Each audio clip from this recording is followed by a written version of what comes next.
Hello and welcome to Volusia Magazine. I'm Amber Osman.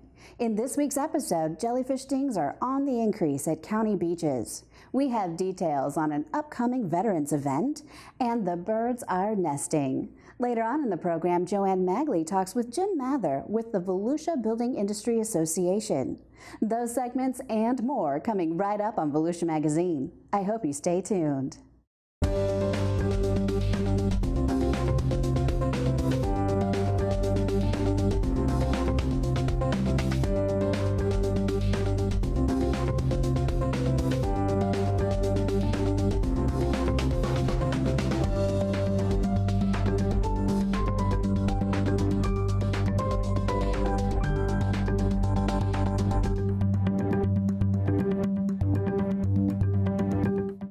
Summer is here and a great time to hit the beach to have fun in the sun and surf. It's also a time, though, when marine life such as jellyfish can quickly spoil the fun. In recent weeks, lifeguards have seen an increase in jellyfish stings to beachgoers. Yeah, what we're seeing right now are the moon jellyfish. They're not any particular time of year that they come in. It's just they're at the mercy of the wind and the currents. That combined with the great weather we've been having, people are flocking to our beaches this summer. So we've had a lot of people in the water, and it made for the perfect storm where we've seen a lot of jellyfish stings. If heading to the beach, make sure to watch for the colored flags at the vehicular access ramps and some off-beach parking areas. A purple flag indicates dangerous marine life, which many times is related to jellyfish. If you're walking to the beach from a hotel or pedestrian walkway, stop by the staff lifeguard tower for information. On the back of the tower, there will be information about the day's beach conditions. If you are stung by a jellyfish, exit the water and flag down a lifeguard truck or go to a staffed tower. Jellyfish stings can be painful, and a lifeguard can rinse the area with vinegar, which is a common treatment. It is important not to rub the area, which can make it worse. While jellyfish stings are painful, most are not life-threatening. If somebody is allergic, they will have a more severe reaction to a jellyfish sting. It's very rare, but it does happen. If you feel nauseous, dizzy, and you have any kind of trouble breathing, then you definitely need to go to the closest lifeguard tower or call 911. With the summer fun also comes the afternoon thunderstorms, which usually have lightning. Summer is the most dangerous season for lightning, with the most lightning fatalities occurring in June, July, and August. If at the beach, keep in mind that lightning can strike 10 miles from the storm. Lifeguards will also wave people out of the water and ask beachgoers to exit the beach if a storm is approaching or if there's lightning in the area. For more beach safety information, you can follow Volusia County Beaches on Facebook and Twitter. Visit volusia.org/beach, or you can call 386-239-6414. Homeless and needy veterans and their families are invited to stop by for a free haircut, food, and assistance with job hunting during a free event on June 16th.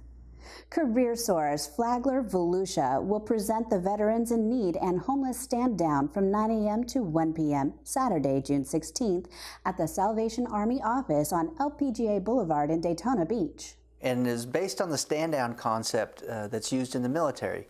When a unit is in combat, sometimes the leaders will take them out of the fight, bring them to a safe location, and then re-equip them and let them rehab, let them get some rest and relaxation, haircuts, medications, hot foods.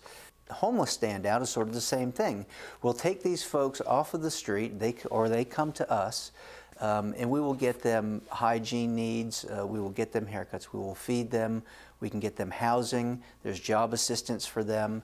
All of the VA benefits are available to them on that day. So they can avail themselves of all the comforts that they need to go back and live their lives the way that they live.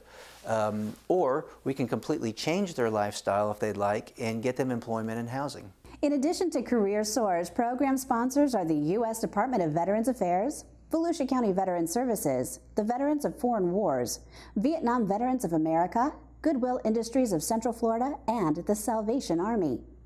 For more information about the Stand Down, please call Joe Roberts at 386-323-7011. Fourth grade students at Osceola Elementary School have been learning about nutrition and the greater food system through gardening and through nutrition education in the classroom provided by UFIFAS Family Nutrition Program. Students were taught why the vegetables they were growing were healthy and the importance of eating a balanced diet. Patrick Zayas and Brittany Payne take us to the students' final harvest and show us some good healthy eating.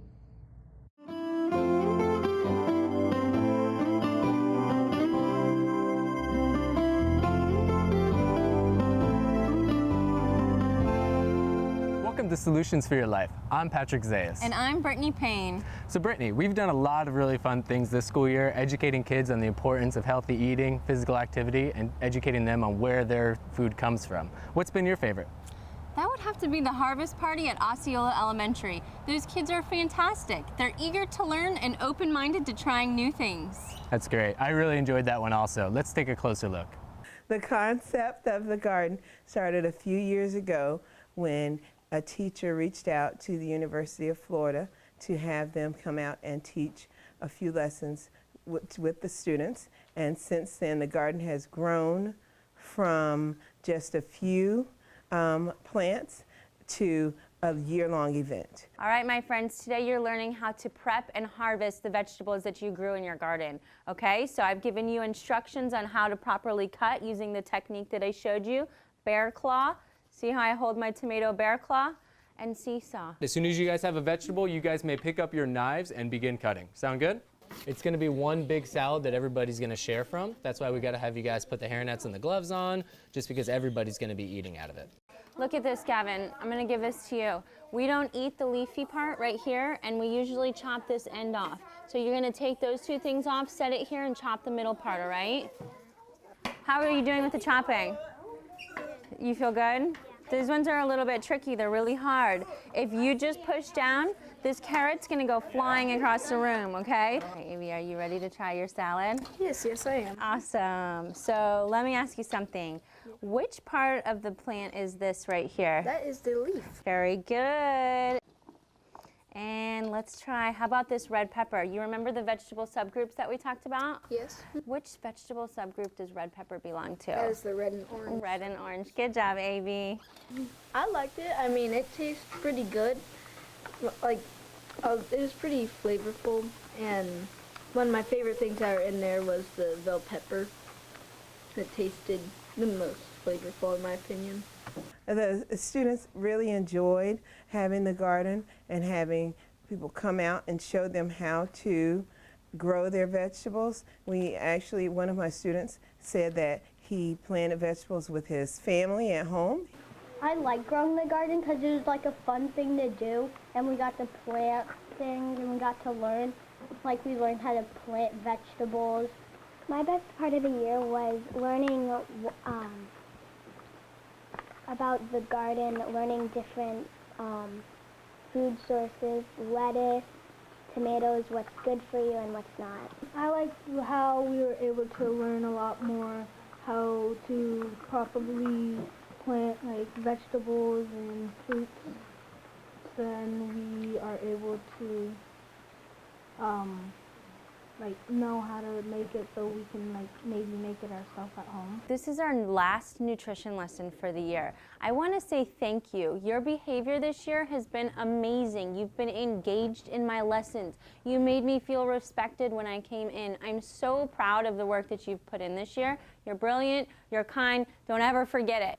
The biggest thing that I feel the children have learned is to try anything, any kind of vegetables that it might not look like what you would normally think is good, but it actually is very tasty. And so I've seen them actually tasting herbs that they might not have wanted to taste. Those students had so much fun. They really seemed to enjoy chopping, preparing, and eating vegetables they helped grow themselves. We're going to bring you more stories like this throughout the upcoming school year, so please stay tuned. With Solutions for Your Life, I'm Patrick Zayas. And I'm Brittany Payne.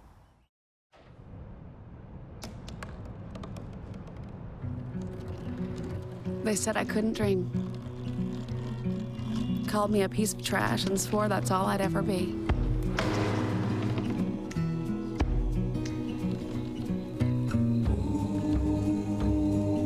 said a bottle couldn't see the ocean.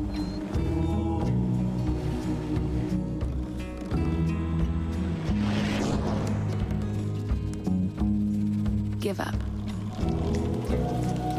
Go back to the dumpster. But I didn't listen. I made my way.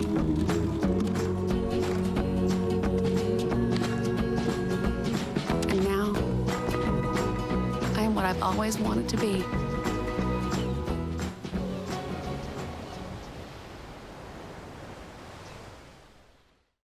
During low tide every day, an island appears in the waters of the Halifax River just north of Ponce de Leon Inlet. Known as Disappearing Island, it's a great local hangout and a popular meeting place for recreational boaters. It's also a popular nesting site for several species of coastal birds, including the state-listed threatened least tern and the Wilson's plover, which is a species of special concern. These small, delicate birds lay their nests in open, sandy areas, and human interactions with them often don't go well. When people approach nesting birds too closely, they may unintentionally cause the death of chicks and eggs. And loose dogs can wreak havoc on the entire nesting colony. According to Jennifer Winters, at least 7 least tern nests and 1 Wilson's plover nest were found on Disappearing Island just last week. And they nest directly on the sand, so you can imagine that their nesting habitat has been reduced quite a bit over the years due to coastal development and human disturbances. So there's not a lot of places that are, quiet and free of disturbances for these birds to nest.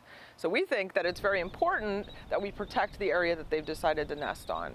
Open beaches are, very popular for people to use all the time, and so we really want to get the message out that if you're going to Disappearing Island and going to have some fun, to please try to stay away from the posted area.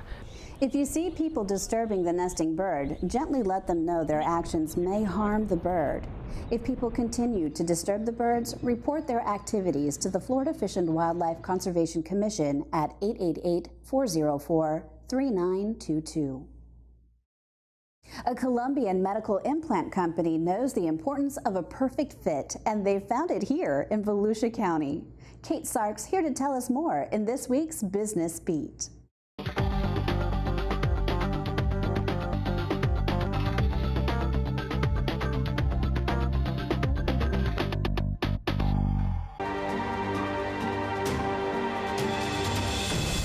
San Pedro is an innovative medical equipment company based in Colombia that produces medical implants. Utilizing 3D technology, the company creates custom-made, patient-specific implants, which leads to shorter recovery times and better outcomes. But Mauricio Velez, chairman of the board for TechFit, will tell you that his company doesn't just make medical devices. They deliver solutions to save and improve lives. And while they've grown significantly in South America, they recognize that to continue succeeding, it was time to expand to the States. We really said, look, technology in this world, in this healthcare world, is moving so fast that if we don't move faster than technology is developing, we're going to be obsolete so soon that we have to make a change. We decided we wanted to create a technology platform in the States.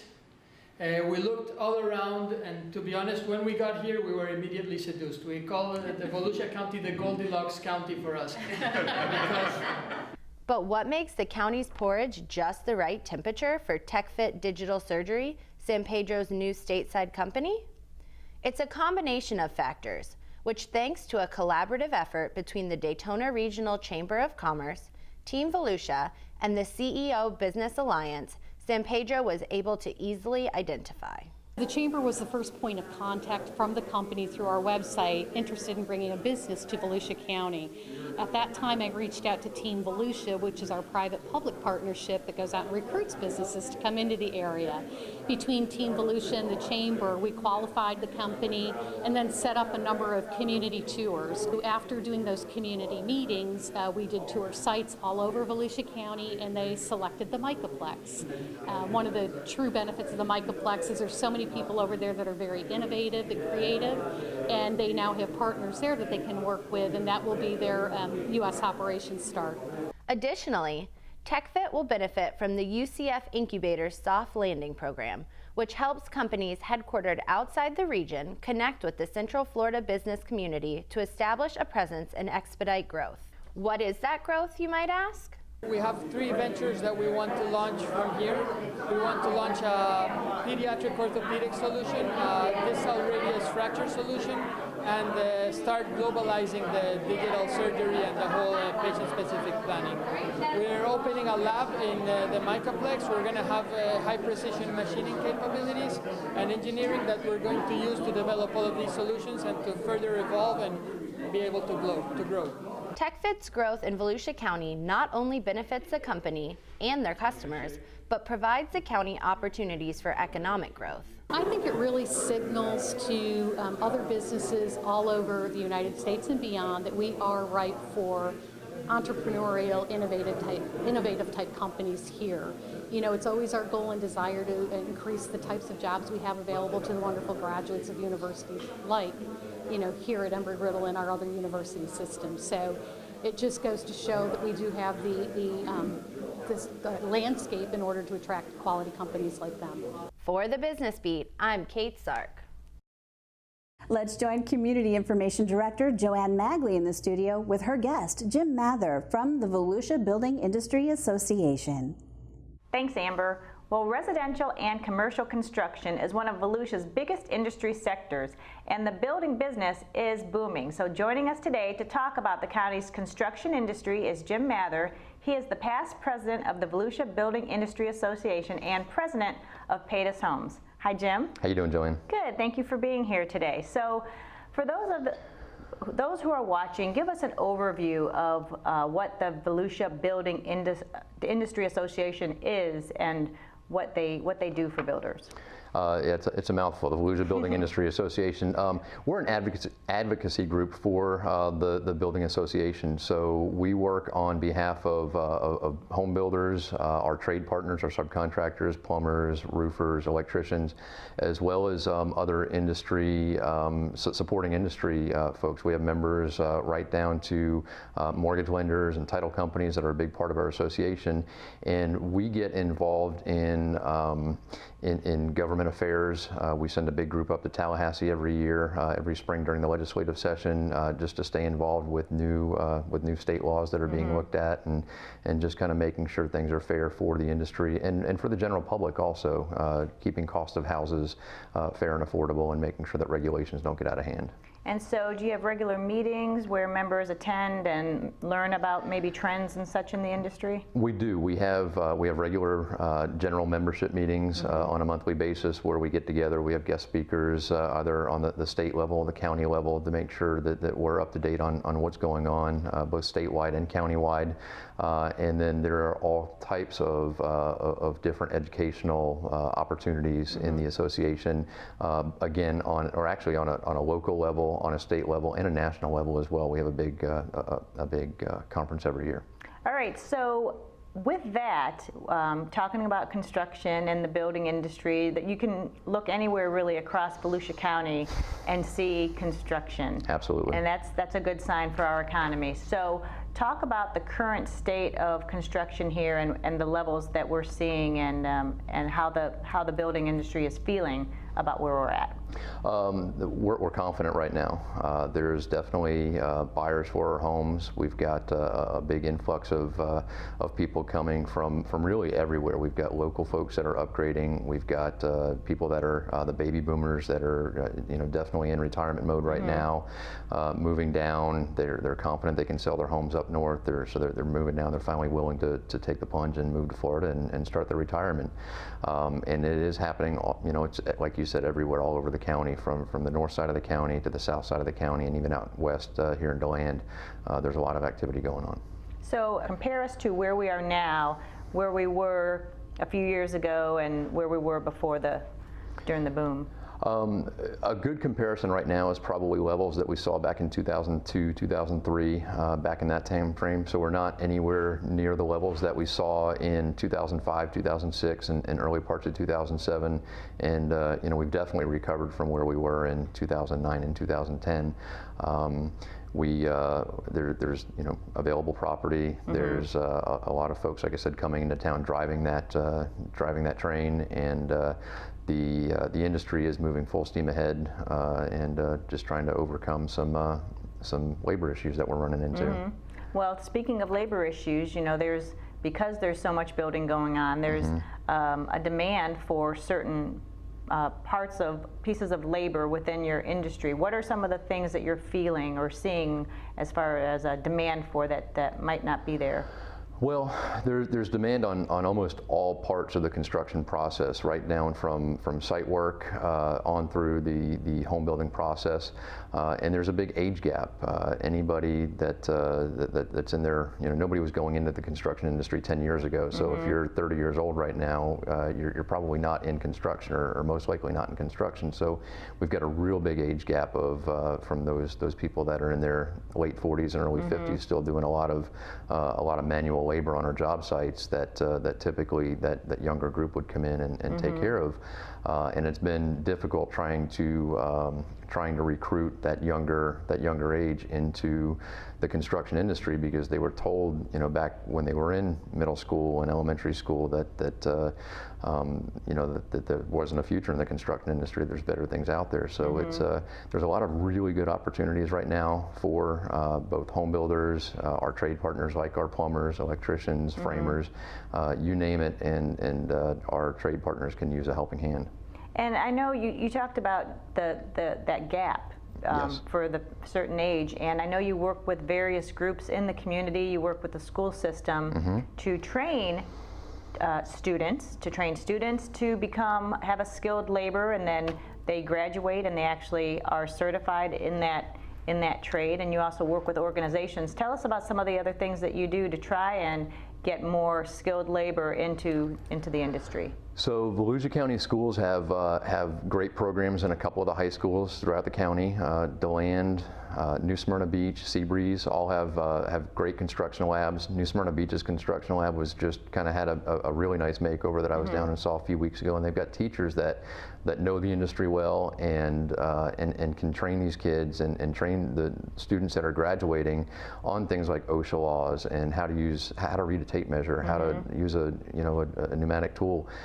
So there's a lot of opportunities out there in some of the high schools locally, as well as for those that have already graduated. Daytona State College has a certificate program for the construction industry.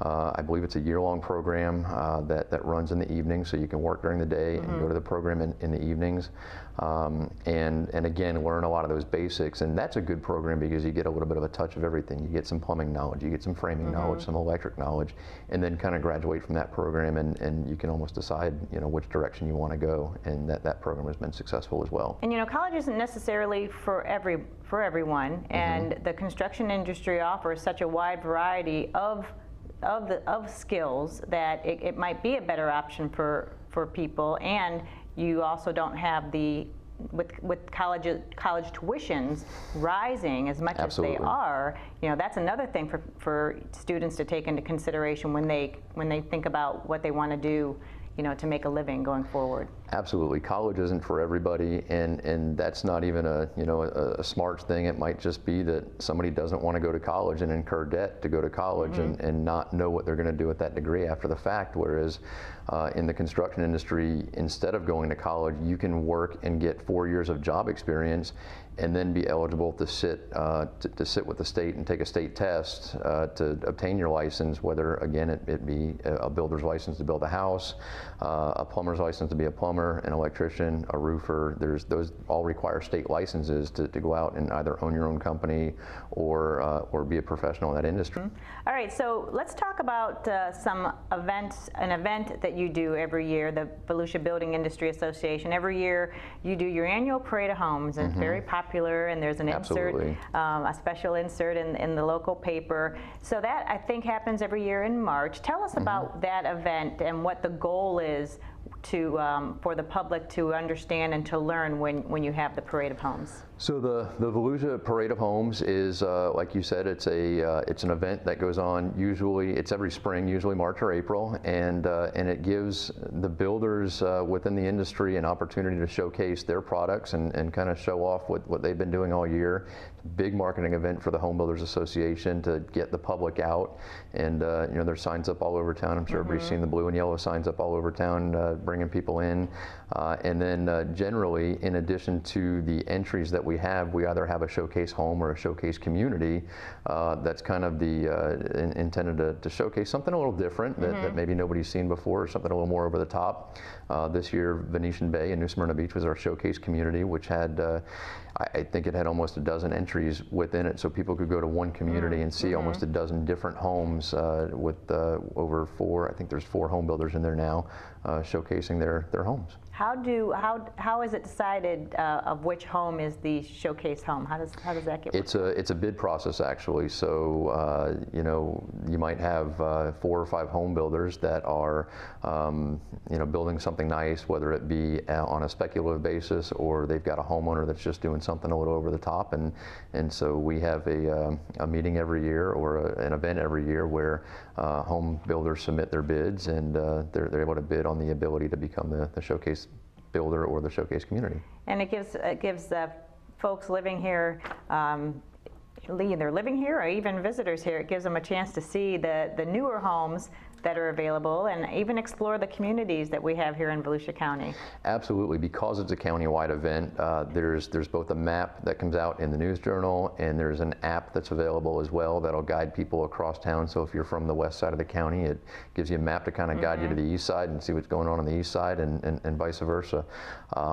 So yeah, it's definitely an opportunity to get out and see new communities as well as the home builders. And you know, inevitably every year there's a following of people that are just kind of going out, getting decorating ideas, and want to see what's new, not interested in a new home, but just want to see what's out there. So if folks who are watching want to learn more about the Volusia Building Industry Association or anything that your group does, how can they get more information? Our website is the best spot. VolusiaBIA.org is a spot that can go and obtain phone numbers and a calendar of events and different things going on within the community. Of course, the Parade of Homes is our biggest event, but we have some other events throughout the year. A bowling tournament where we invite a lot of those students from the high schools out to bowl with some of the home builders and trade partners and get to meet them and integrate with them, and that's kind of a neat event. So there's and then there's usually a fall home event also that we look forward to. All right. Well, Jim Mather with the Volusia Building Industry Association and president of Paytas Homes, thank you so much for being our guest today. Thank you, Joanne. Amber, back to you. Thanks, Joanne, and thank you for watching Volusia Magazine. If you have any questions about the show, you can feel free to give us a call at any of the numbers you see listed here, or you can log on to volusia.org and click on the News tab at the top of the screen to find us. And we hope you won't forget to listen to Volusia Today. That's Volusia County Government's weekly public radio broadcast. Volusia Today airs every Tuesday, Wednesday, and Sunday mornings on the local radio stations you see on your screen. For Volusia Magazine, I'm Amber Osman, and I hope you have a wonderful evening.